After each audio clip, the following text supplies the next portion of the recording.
नवसमता housing society, Tisgaon नाका, कल्याण पूर्व तील बंधू भगिनींनो, जय भीम. मी आपल्या सोसायटीतील एक रहिवासी डी राऊत बोलत आहे. बंधू भगिनींनो, काल आपल्या सोसायटीची विशेष सर्वसाधारण सभा आपल्या सोसायटीचा पुनर्विकास व्हावा या विषयासाठी सायंकाळी झाली होती. आनंद आहे, बरेच सदस्य उपस्थित होते. चांगली चर्चा झाली. काय हवे काय नको ते आपण आपापले मतसुद्धा मांडलेले आहे. तथापि मला आर्जवून एक गोष्ट मुद्दामून सांगावीशी वाटते, ती अशी की सहकारी कायद्यानुसार आजची जी आपली सोसायटीची वर्किंग कमिटी आहे ती कायद्यानुसार नाही आहे.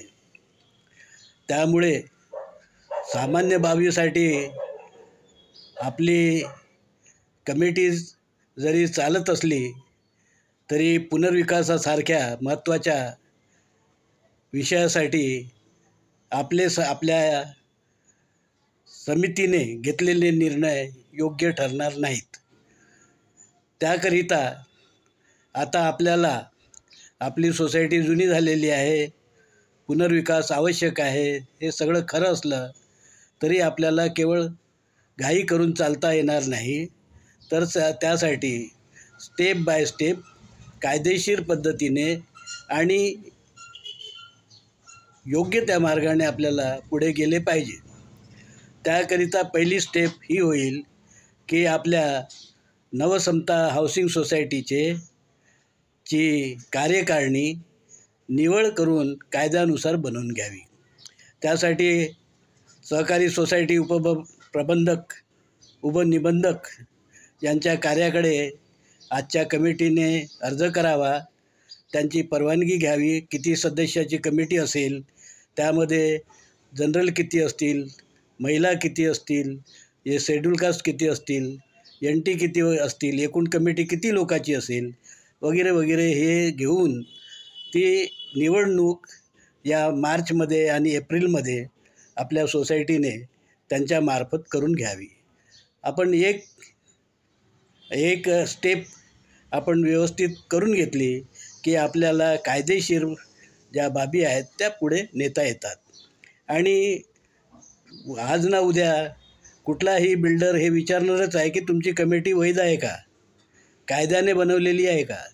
इवन पुनर्विकासासाठी जात असताना सुद्धा सहकारी सोसायटीचा उपनिबंधक आपल्याला विचारेल की तुमची जी आजची कमिटी आहे, ज्यासाठी तुम्ही मला परवानगी मागताय, ती कायद्यानुसार बनवली आहे का, निवडणुकीनुसार झाली आहे का निवडणूक घेऊन. तर आपण जर असं म्हटलं की नाही, तर ती प्रक्रिया तिथेच थांबवावी लागेल.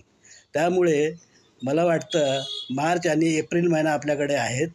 या मार्च आणि एप्रिल महिन्यामध्ये आताच आपण एक अर्ज करावा आणि निवडणुकीची प्रक्रिया सुरू करावी. त्याच्यासाठी थोडा खर्च येईल. कायद्यानुसार जो काही खर्च असतो तो आपण केला पाहिजे, करावाच लागतो आता अलीकडे.